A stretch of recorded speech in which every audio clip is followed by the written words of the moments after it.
பல பேர் வந்து கண் முன்னால் செத்ததை கூட கண்டும் காணாமல் தப்பி ஓடி தனி விமானத்திலே போய் பனையூர் பங்களாவிலே பதுங்கி கொண்ட மாவீரன் விஜய் வந்து இன்னும் 30-33 வருஷத்துக்கு இவங்களுக்கெல்லாம் அர்ப்பணிக்க போறாராமா. நன்றின்னு வார்த்தையில சொல்ல மாட்டேன், செய்து காட்ட போறாங்க. சினிமாவில் வந்து முதல் காட்சியில் வந்து வில்லன் என்ட்ரி ஆகும்போது பிரம்மாண்டமான வில்லனை காட்டுவாங்க. 2 மணி நேரத்தில் வில்லனை வந்து ஹீரோ சாய்ச்சி போடுவேன்.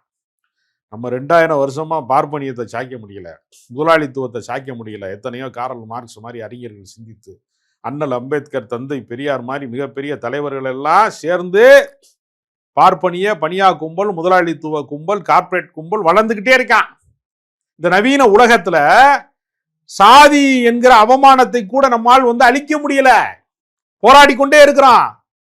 நீ சினிமால 2 மணி நேரத்துல வில்லனை சாக்கிறது மாதிரி அரசியல்ல எல்லாத்தையும் சாய்ச்சி போடுவோம் நீ நம்புற பத்தியா? இந்த மூட நம்பிக்கை இருக்கு பாருங்க. ஒரு கட்டத்துக்கு மேல என்ன ஆயிரும்னா, ஒரு கட்டத்துக்கு மேல நம்மளே வந்து கடவுள் ஆயிட்டோம் அப்படிங்கிற ஒரு நம்பிக்கையை சினிமால விதைப்பாங்க. இப்ப இளையராஜா மாதிரி ஆளுகள்லாம் பாத்தீங்கன்னா ஒவ்வொருத்தனா புகழ்ந்து புகழ்ந்து புகழ்ந்து, உன்ன மாதிரி கிடையாது, நீ வந்து சாதாரண ஆள் கிடையாது, நீ பூமிக்கு இறங்கி வந்த ராகதேவன், நீ இசை ஞானி அப்படி சொல்லிக்கிட்டு இருக்கும்போதே மார்க்கெட் போயிருச்சுல.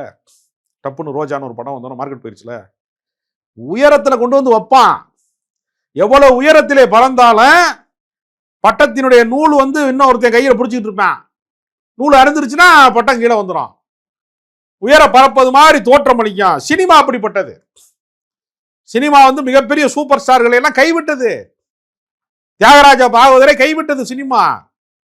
மிகப்பெரிய ஆட்களை எல்லாம் கைவிட்டு இருக்கிறது. இதெல்லாம் புரிந்து கொண்ட ஒரு நிதானம் இருந்த காரணத்தினாலதான் ரஜினிகாந்த் சுதாரித்துக் கொண்டார். இன்னைக்கு சினிமாவை கைவிட்டுட்டு அரசியலுக்கு வராரு விஜய். சினிமா கவர்ச்சி மட்டும்தானே உனக்கு இருக்கிற ஒரே ஒரு ஒளிவட்டம். அதை கழிச்சுட்டா என்னாச்சு? ஒளிவட்டத்தை சுவிட்ச் ஆஃப் லைட்டை ஆஃப் பண்ண போற நீ சாதாரண ஆள் தான். நீனு எஸ் சந்திரசேகர் மகன் தானே, நீனு சாதாரண ஆள் அப்படிங்கிற இடத்துக்கு வரப்போற.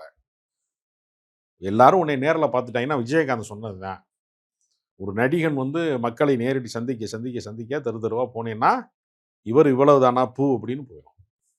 புதுசா கல்யாணம் பண்ணவங்க எப்படி இருப்பாங்க? பஸ்ஸில் போகும்போதெல்லாம் அப்படி கையை பிடிச்சிக்குவாங்க, இருக்குமா அப்படி அணைச்சிக்கிடுவாங்க. பப்ளிக்கில் போகிறன்னு கூட பார்க்க மாட்டாங்க இல்லையா?